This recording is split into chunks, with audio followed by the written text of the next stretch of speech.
नमस्कार। कुंभ राशि पर अत्यंत महत्वपूर्ण चर्चा होने वाली है अगले 5-7 मिनट। बड़े ध्यान से आप इन बातों का ध्यान रखेंगे और साथ ही साथ इस बात की भी हम चर्चा करेंगे कि आप लोग इस बात को ध्यान रखें कि कौन सी तारीख कब किस ग्रह के लिए बदल रही है।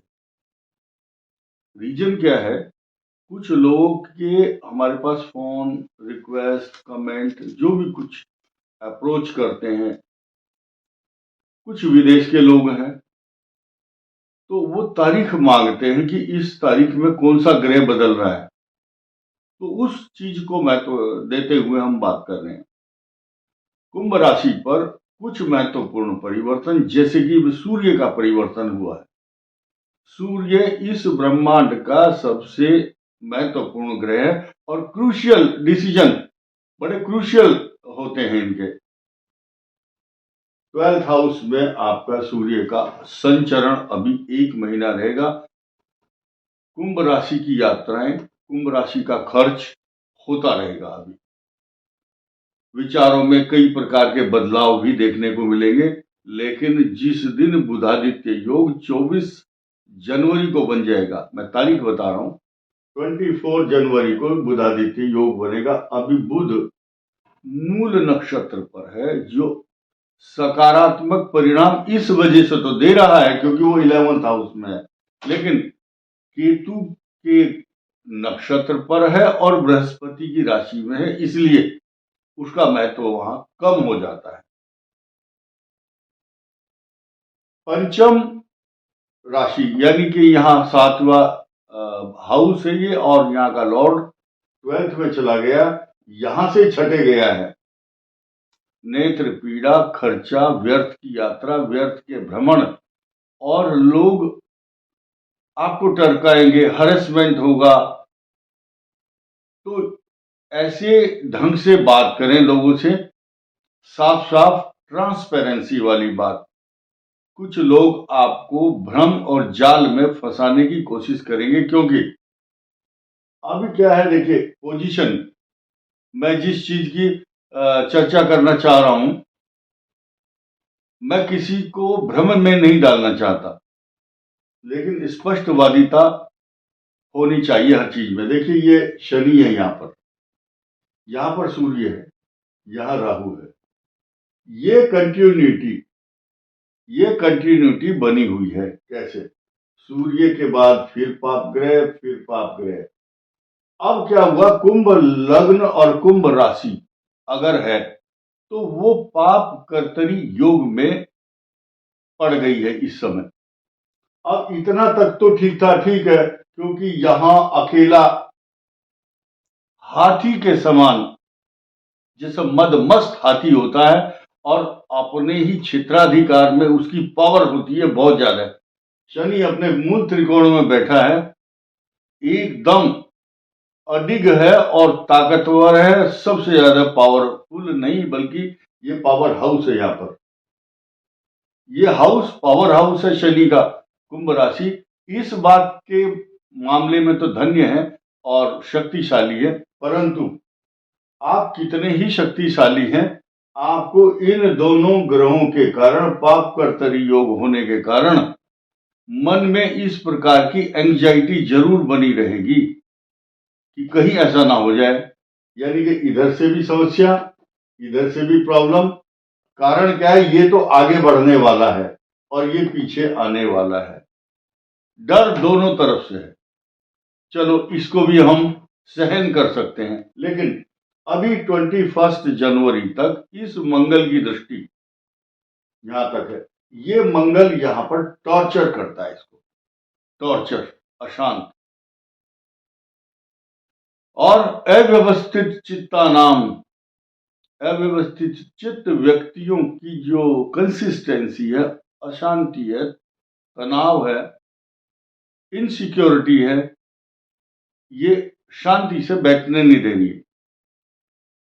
मैंने जनवरी मास की जो अलर्ट डेट है वो पहले बता चुका हूं, उस पर आप विशेष ध्यान देंगे। पिछले वीडियो में बताई थी, ये कहा था कि उसको नोट करके रख सकते हैं।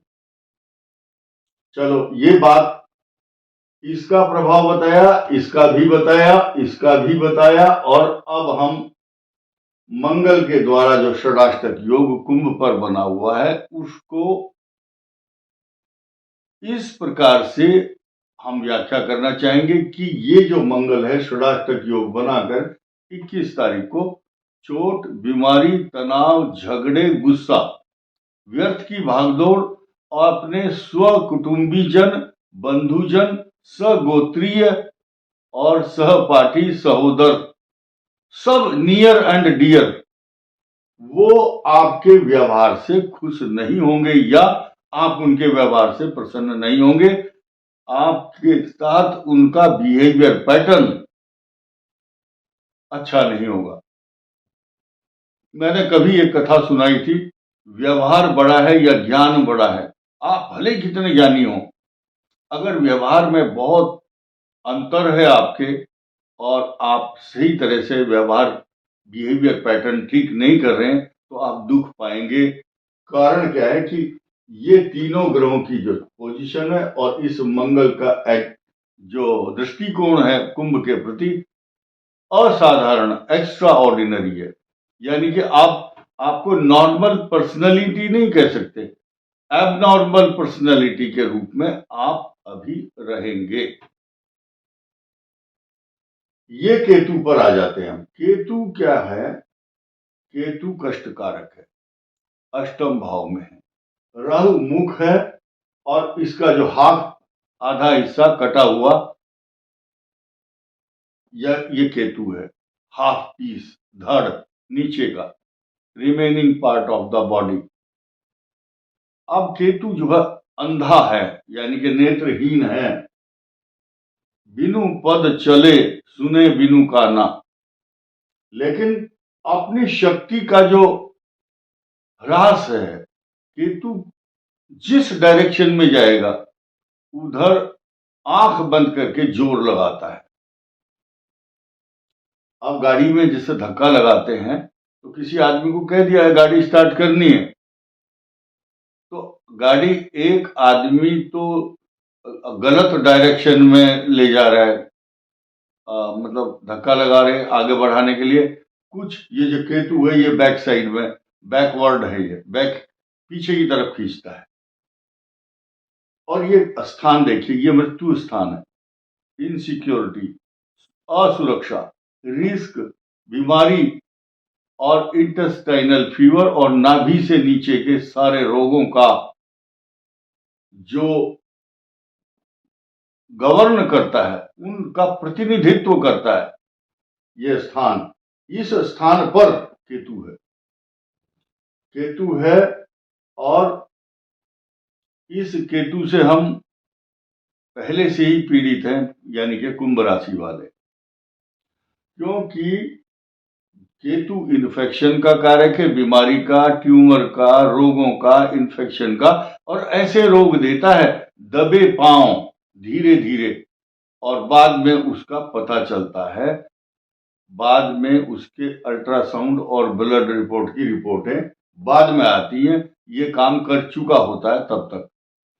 अब ये बात मैं सब समाप्त कर दी है। अब हम नए समीकरण पाते हैं। अगले ही सप्ताह के अंदर अंदर ये मंगल ग्रह की शिफ्टिंग, ट्रांजिट मोशन में बदलाव इसके कारण होगा और ये चला जाएगा बैक अपनी पिछले स्थान पर। मैं यहां उल्लेख करना चाहूंगा कि इस मंगल की दृष्टि, जब मंगल यहां पर आएंगे मिथुन में, इसकी पूरी की पूरी और सीधी की सीधी दृष्टि अष्टम भाव पर होगी।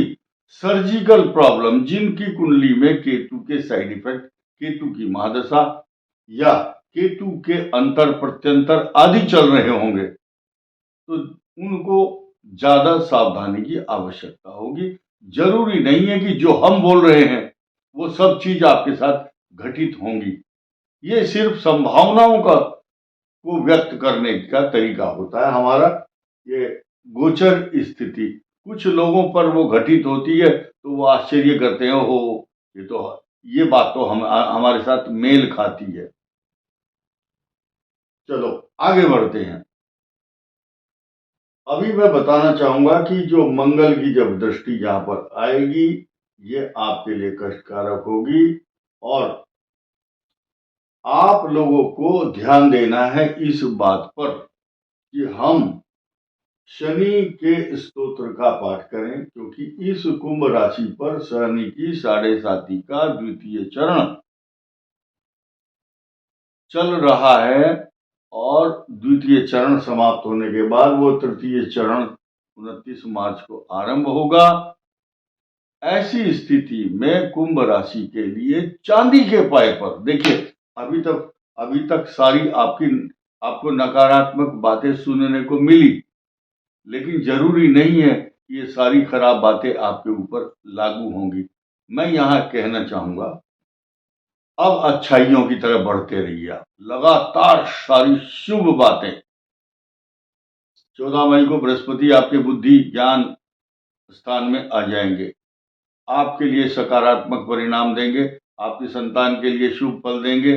आपकी बुद्धि विवेक तथा पिछले जन्म में जो भी आपने ज्ञान प्राप्त किया होगा, ज्ञानार्जन किया होगा, उसका कई हजार गुना आपको रिटर्न करेंगे, क्योंकि बृहस्पति जब ज्ञान के स्थान में आता है और बुध बुद्धि का स्थान है और ये बुद्धि भी है आपकी, और ये प्रिविलेज, ये प्रकार का लाभ सिर्फ और सिर्फ केवल और केवल या तो वृषभ राशि को मिलता है या कुंभ को मिलता है, क्योंकि कुंभ का पंचम भाव बुध की राशि पड़ती है और वृषभ की भी यहाँ पर कन्या पड़ती है। इसलिए ये दो राशि को पिछले पूर्व जन्म के संचित ज्ञान का भी इंट्यूशन, अतीन्द्रिय ज्ञान, यानी कि आपके साथ होने वाली जो घटनाएं हैं उनका पूर्व आभास होना, इस बात का परिचायक होता है। बहुत लोग कहेंगे,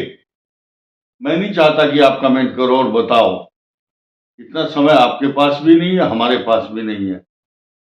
कहेंगे और कहते हैं कि हमें कुछ ऐसी घटनाओं का पता पहले से ही चल जाता है, क्योंकि जो कल्पनाशील राशि है ये जल भरा हुआ रहता है इसमें, और छठे स्थान का स्वामी यहां पर बैठा हुआ होता है। चंद्रमा भी कल्पनाशील है और ये भी ऐसे व्यक्तियों को कफ, कोल्ड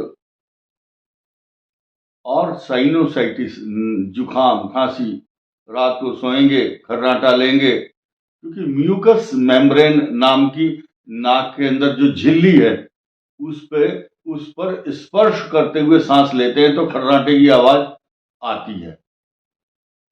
ये इनका एक कैरेक्टरिस्टिक्स है। अब एक नए स्वभाव, प्रभाव और लक्षण की तरफ बढ़ते हैं। ये शुक्र ये आपको बहुत कुछ देने वाला है। शुक्र उच्च राशि में जाएगा और 27 पर को जाएगा। क्यों ना इसका सेलिब्रेशन अभी से करें। देखिए, कई खुशियां शामिल हो गई कुंभ के साथ। मंगल हट जाएगा, षडाष्टक दोष हटेगा, फिर बृहस्पति आएगा, बहुत अच्छा होगा। अब ये नकारात्मक मंगल का फल होगा, वो मैंने आपको बता दिया। अगले वर्ष राहु केतु कुंभ को एक पुलिस स्टेशन में, जैसे जो थानापति होता है, थानाध्यक्ष होता है, कोतवाल होता है, ऐसी कंडीशन में आपके स्वभाव, प्रभाव और काम करने का तरीका, way of living, talking, thinking, everything will be up to the mark in the year of 2025। कुंभ राशि का चांदी का पाया होगा। अब ये सारी बातें होने के बाद ये शुक्र आपको धन दौलत, आपकी अच्छी वाणी, अच्छे संस्कार तो देगा ही, और 24 तारीख को बुधादित्य योग भी बनेगा। उसके बाद ये बात करते हैं हम 14 फरवरी के बाद सूर्य और शनि दोनों पिता पुत्र एक साथ होंगे। इसको बहुत खराब कॉम्बिनेशन ना माने आप, क्योंकि उस समय प्लस पॉइंट ये रहेगा कि मंगल की दृष्टि यहां पर नहीं होगी। सिर्फ ये दोनों ही इकट्ठे होंगे और धनिष्ठा, शतभिषा और पूर्वा भाद्रपदा, धनिष्ठा, शतभिषा और पूर्वा भाद्रपदा जैसे नक्षत्रों के ऊपर से इन दोनों ग्रहों का ट्रांजिट होगा, इसका और सूर्य का। अब ये शतभिषा जो है बहुत गजब का नक्षत्र है।